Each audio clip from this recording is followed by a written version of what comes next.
Hey guys, what's up? Welcome back to my channel. I know it's been a while since I've been on here. Anyways, I'm black. I am black. I'm back and I'm doing Vlogmas this year. My Vlogmas is going to be a little bit different this year because I'm going to be doing all kinds of videos just every day for Vlogmas. And yeah, so make sure you guys come back every day, see what's up, see what I got going on in my life. But in today's video, I'm going to talk about working for an airline. So I'm trying to find like the best position because I'm in my car waiting for the kiddos. I just got off work, but I think this is okay. It's gonna have to do for today. So before we get into it, let me just start by saying I have almost 10 years under my belt of airline experience.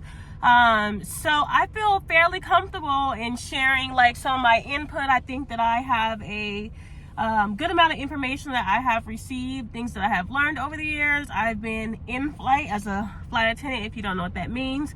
I've worked below the wing, on the ramp, above the wing. I've done customer service, supervisor, trainer, you name it. Baggage, operations. Currently working at operations right now, and then I've also worked at headquarters. So as you can see, I've been around the world in the travel industry. So you know, I think that my opinions, my information is pretty solid. If you want to work for an airline, do it. Don't let anything hold you back, especially right now. All airlines are hiring. They need people. They need you. So with that being said, a lot of airlines are bypassing some of their quote unquote guidelines or qualifications that they might have been looking for in the past.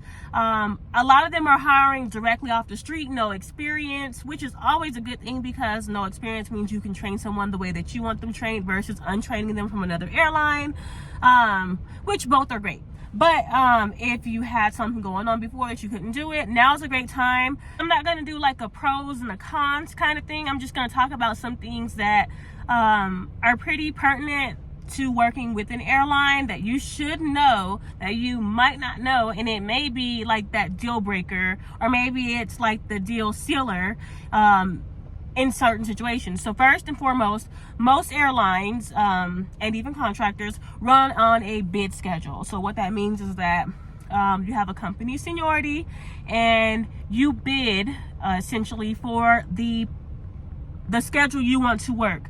And whether or not you get that schedule depends on your seniority. If you're not someone who's flexible, might not be for you. If you are someone who's flexible and you can adapt and adjust, go for it. When you start out working with an airline, you're gonna be on probation.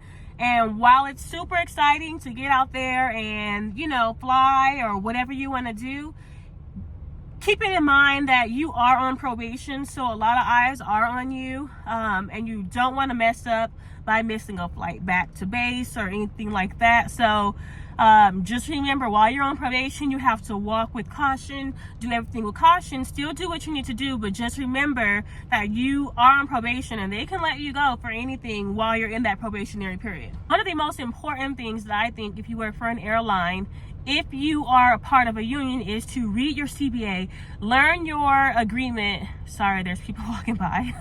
But anyways, learn your agreement from front to back. Ask questions.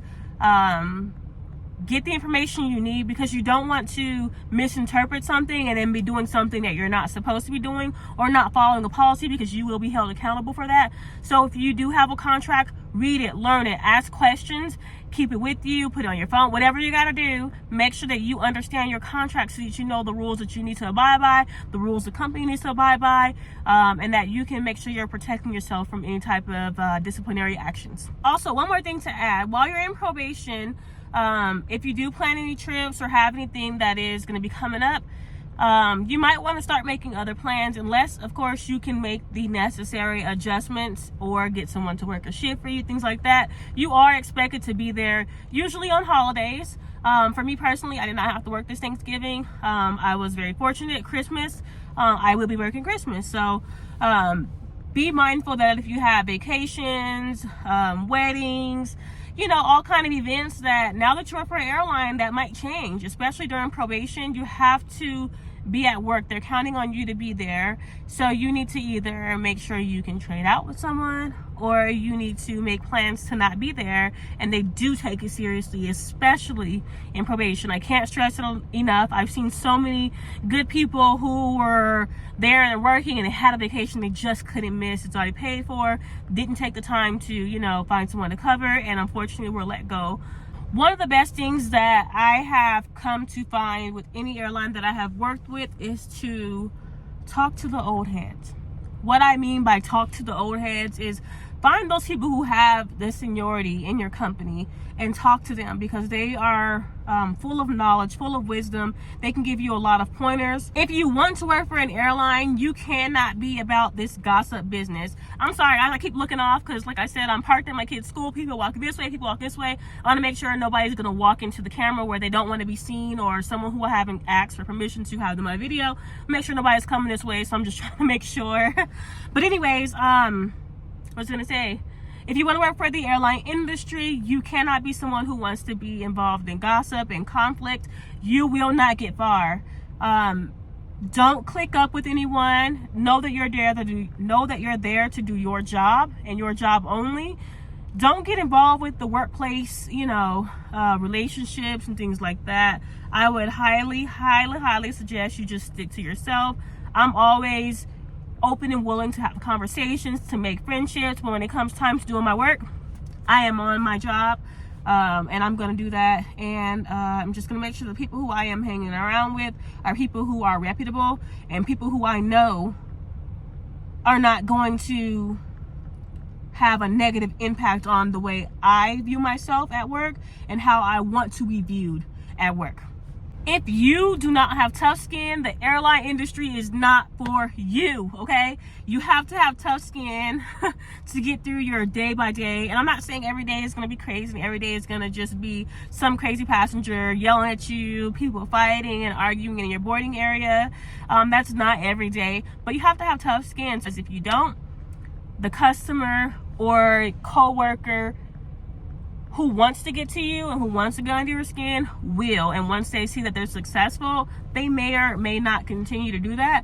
So the best thing to do is just to make sure that you're not taking anything personal as it relates to the customers, and remembering that if they are upset, they're mad at the company, not at you personally. Right now, you're just wearing the uniform that represents the company.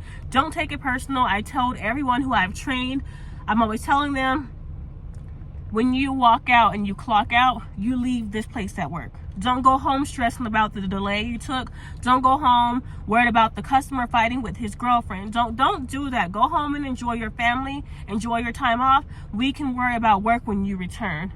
Don't take it home. You'll stress yourself out doing that, man. You'll wear yourself out, and then once you start to do that, you won't enjoy coming to work. Something that should go without saying is like the golden rule, you know, essentially you want to treat people the way you want to be treated. It's that simple. I always say treat the customers how you would want your grandparents to be treated if they were flying on a flight by themselves. I would want my grandparents to be talked to nicely, to be well informed, to be, you know, greeted when they walk up to the boarding area, etc., at ticket counter, whatever the case is. For someone to show compassion and understanding for the situation that person might be in. One thing I see a lot of new agents do is they run from problems at work. If you're a problem solver, this is a great opportunity, a great job, a great industry to be in, because you are gonna problem solve, honey. But if you're someone who can't be upfront, you can't be honest, you can't have a direct conversation with someone, maybe this is not the career choice for you. I think that it is vitally important to assess yourself and maybe even have someone else look at you and, you know, be forthcoming with information. If you know you're not someone who can deal with criticism, is that what you call it, I think? Then don't do this job, because someone might come talk to you after a flight and, you know, they're giving you some information and they're laying it on heavy and you're like, golly, you know what I mean? If you can't take constructive criticism is what I mean. If you can't take that, then this is probably not the job for you. If you can't be upfront with your customers about delays, don't lie to people. Don't run from those problems. Keep your customers informed about cancellations, delays in boarding, you know, missed connections. I am always 100% honest with my customers. I'll tell you how it is. I'm not going to hide it from you. As a flyer myself, I would love for my agent to be honest with me from the beginning, then to lead me on, and then I find out in the end you knew the information or you provided inaccurate information. So if you can't do that, maybe this isn't the right career for you. Again, so if you got into the travel industry or want to get in the travel industry just to travel, probably not going to work out for you, because you do have to work, and sometimes you're working back to back flights. I'm not playing. Like, seriously, some days are going to be really overwhelming, and you just have to keep your mind right, your head focused, and remember what you're there for. Because if you're someone who's easy to crack under pressure, under stress, I'm telling you right now, don't do it. Don't sign yourself up for it. It's not the choice that you should be making in this moment. But you have to be very level-headed. You can't crack under pressure. It's going to be busy days. It's going to be slow days. You have to be ready for that adjustment. You got to be flexible with yourself. You got to be willing to accommodate.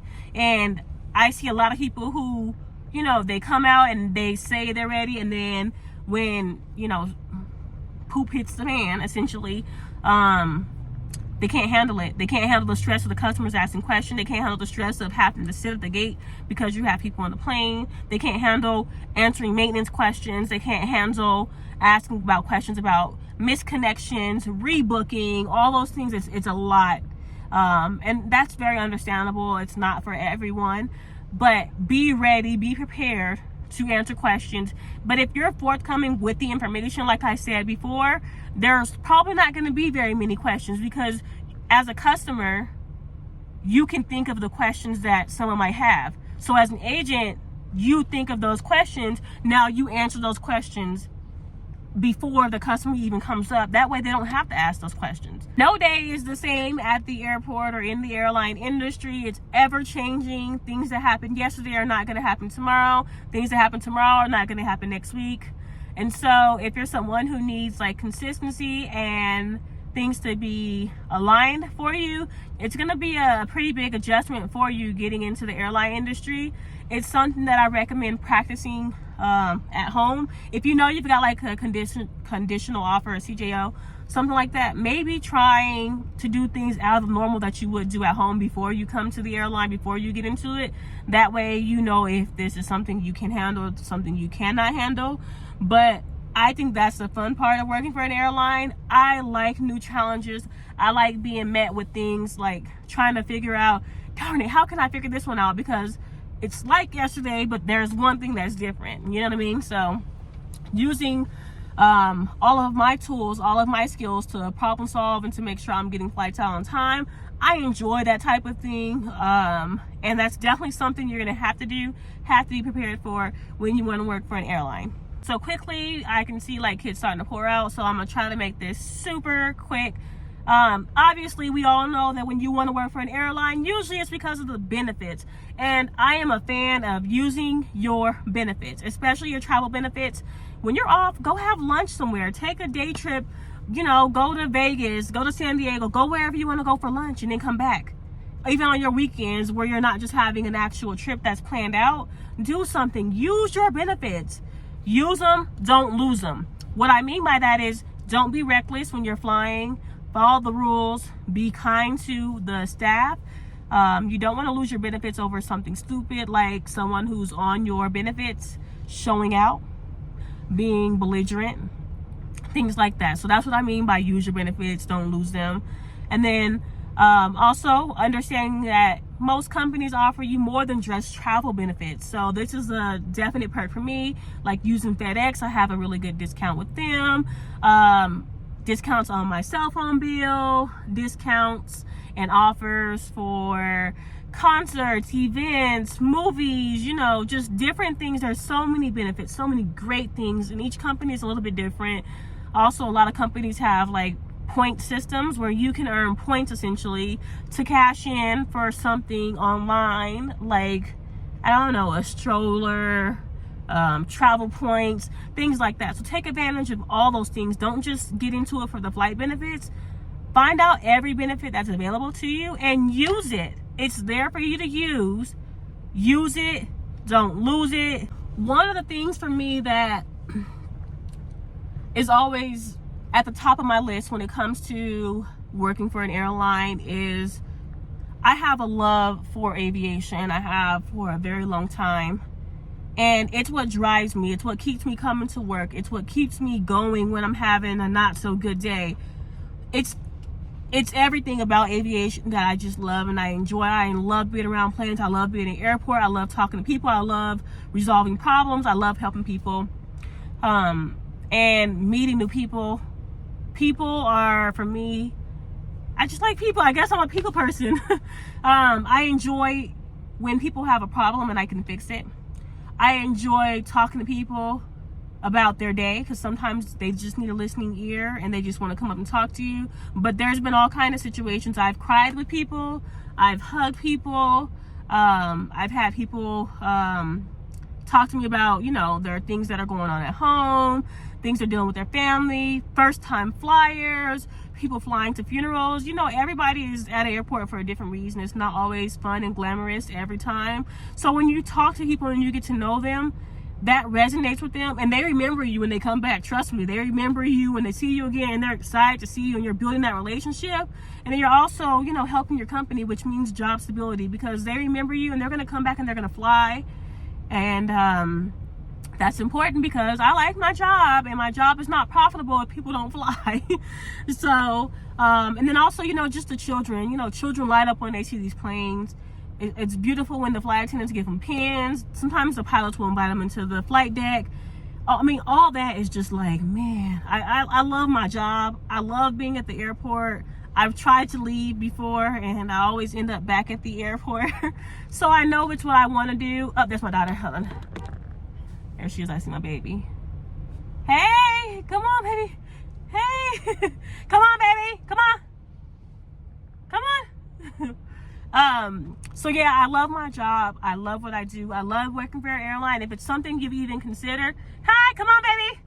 If it's something you even considered, go for it. Do it. If you don't like it, at least you tried. But I would say give your airline job 6 months minimum.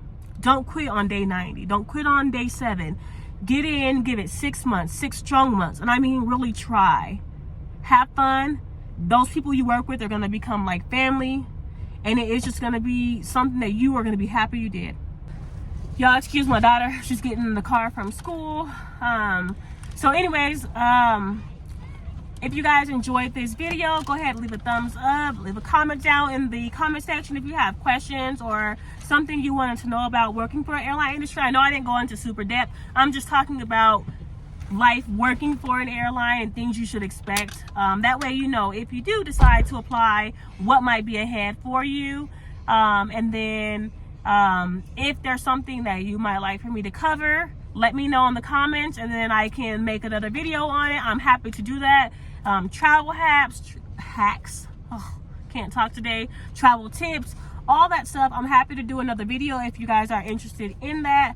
Or if you have follow-up questions, like just talk to me down in the comments. I usually respond right away. And I appreciate those of you guys who are still around because like I said, it's been a while since I posted, but we're back on it. We're here. It's Vlogmas Day 1. I'm going to continue. I have lots of travel videos coming up in Vlogmas and I'd love for you to see them. I'd love for you to also see my day in life videos, all those things that are coming up. Stay tuned. We're going to be doing it all this month. Big girl, say hey. Hi. All right. Thank you guys for watching.